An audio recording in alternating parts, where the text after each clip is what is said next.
I know it's been a minute since my last La Passacaglia video, but as they grow and as I need to make a new one for each video, brilliant idea by the way, let's just say it takes time to sew 120 pieces by hand. Yes, it's a lot of fun. Yes, it is very relaxing, but it is time consuming. So I know I'm slowing down a little bit and I apologize. I have to confess that for this one, I was this close to using the sewing machine, but I didn't. And it's been a blast. Okay, just a quick reminder of the Rosettas we have made so far. And if you have any doubt about any of them, you can just go back and watch the videos on the playlist, okay? So, first one, then came the second one. So cute, love this fabric. Then things started to expand, like this.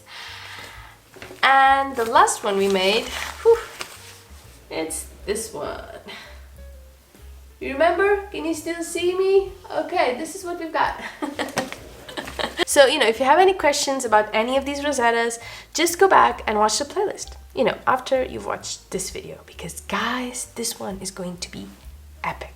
Also, before we begin, let me just say that this video, well, all my videos really, are only possible because of all of you that are supporting me on Patreon, all of you who are buying my handmade items on my Etsy Sandy-owned shop, and all of you who are getting stuff off Amazon using my affiliate links.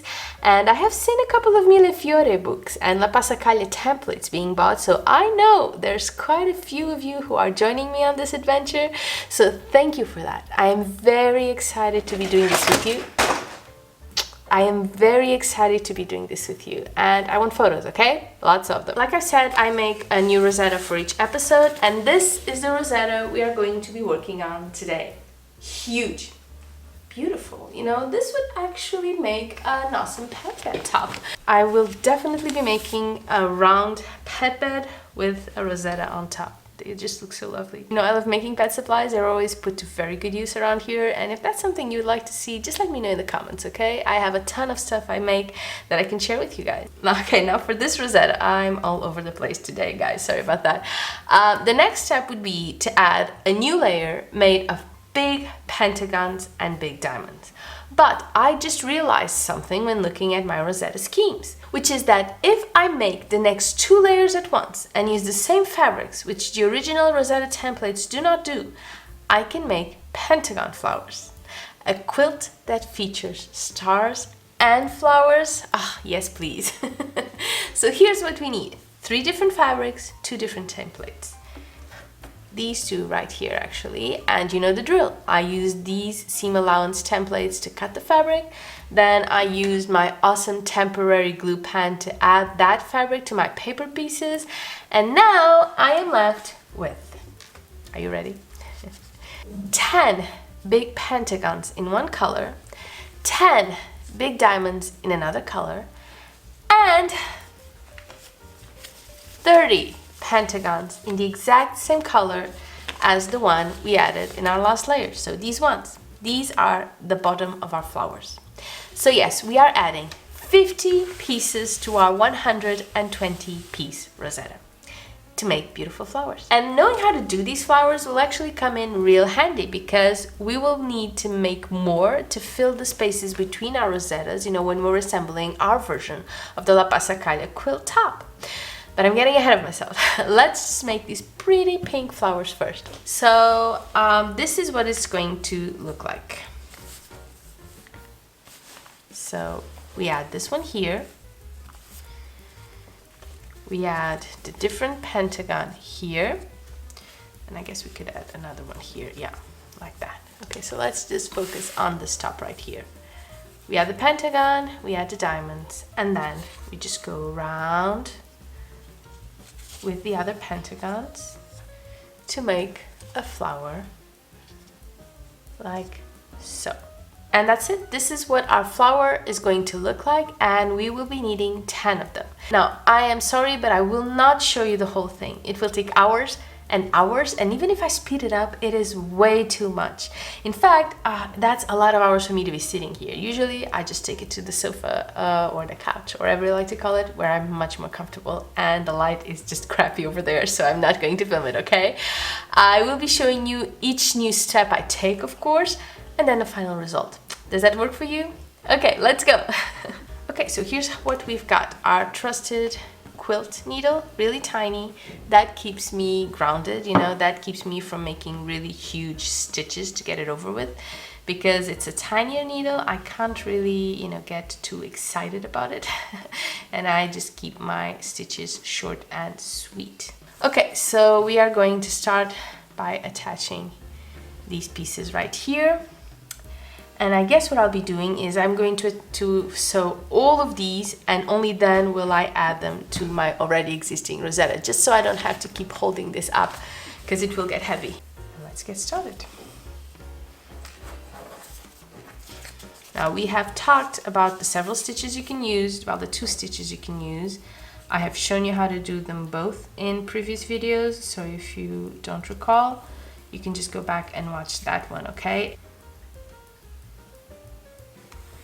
Okay, so this one is here, and now we are going to sew these 2 together right here. And if you're hearing tiny steps through the microphone, it's my cats. My cats always love being around fabric and around me, of course, and it's kind of hard to make videos without them featuring on it, but you know, as long as they're not walking the table, which they sometimes do, and they sometimes walk the table when I'm painting with watercolors. So I have tiny little watercolor feet all over my desk, sometimes my sofa, my couch, my blanket. Yeah, tiny little watercolor feet. Ouch. Tiny little watercolor feet everywhere.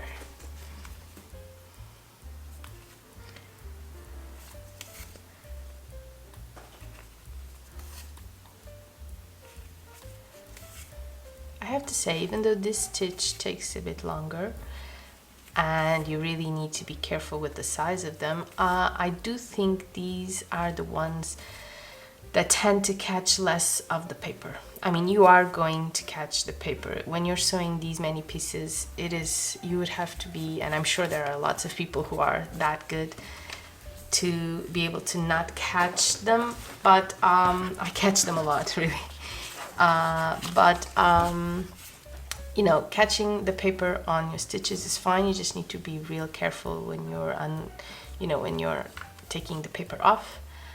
And I find that this stitch tends to catch less of the paper than the horizontal one, only because I guess I don't do it as much on on the surface as I do this one, because I can do really tiny stitches like this. But if I'm going horizontal, I will want to have, a bit more space, and I guess that's why I end up catching more of the paper. But either way, it is a much quicker stitch. It is less tiring, and it does not show on the surface no matter what you do, because it is being sewn much like you would do if you were using the sewing machine.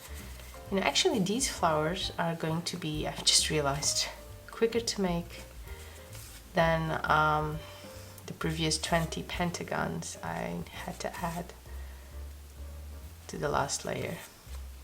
But like I said, it's time consuming, but it's really relaxing. And if you're just listening to a podcast or some music or an audiobook or whatever you like, it's perfect. It is the perfect thing to be doing because you can concentrate on what you're listening. Okay, so third petal right here. You can concentrate on what you're listening, and you can have a great time. You're relaxing, you're listening to something really nice, inspiring, whatever. And for me, that's a perfect combination. And a cup of tea. I must confess, I like sewing with tea, regardless of the weather. Whether it's hot or cold, you will always find a cup of tea near me. So yeah. Okay, and now I just sew on this one, and then we'll sew it to the Rosetta. Yeah, this is actually either I'm getting real quick at it, or this is actually a really simple step. Either way, I am very happy.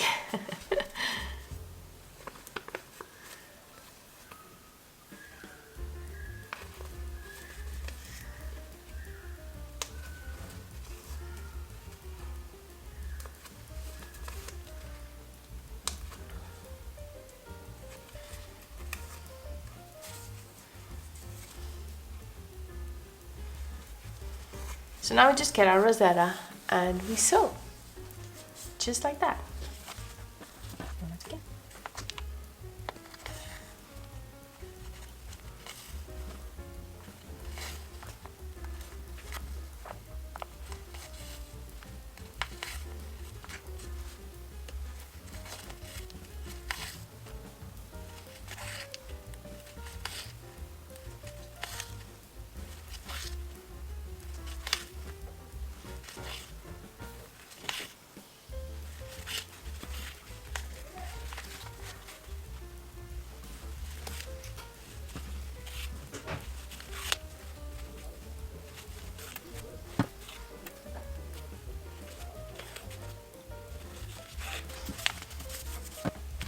Okay guys, so this is what we have so far. It is looking absolutely gorgeous, I think, and I have 9 more of these to make, and I will be back to show you once it's finished. I will be right back.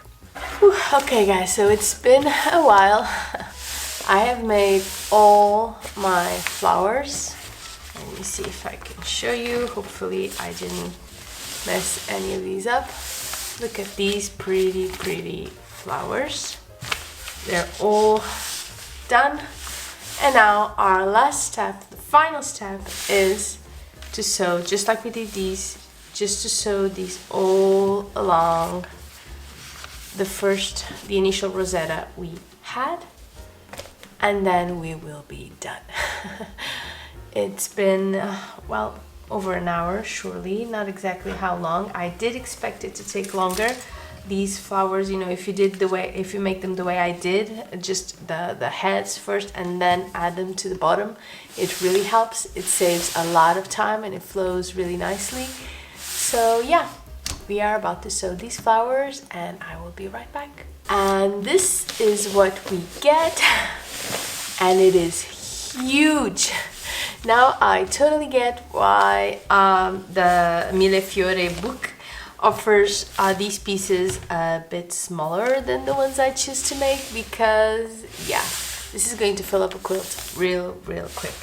It is so huge. You know, I would have to mount my camera on the ceiling to be able to see the whole thing from above. It is getting pretty huge and we're not done yet. And I guess a fun thing to do, here it is. Can you see it? Do I need to go back?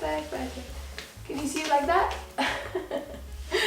Okay, no problem. Next video, I'm going to place all our Rosettas on my bed to see how far along we are in terms of filling up the space. But yeah, this one and the next one will be really large. Only one more Rosetta to go, guys, with stars. So make sure you don't miss that one, okay? So tap that notification bell to make sure you get it as soon as it is published. Thank you for doing this with me. Let me know if you have any doubts or questions, anything I can help you with. I hope you're having fun. I'm having a blast, and I will see you soon. Bye bye.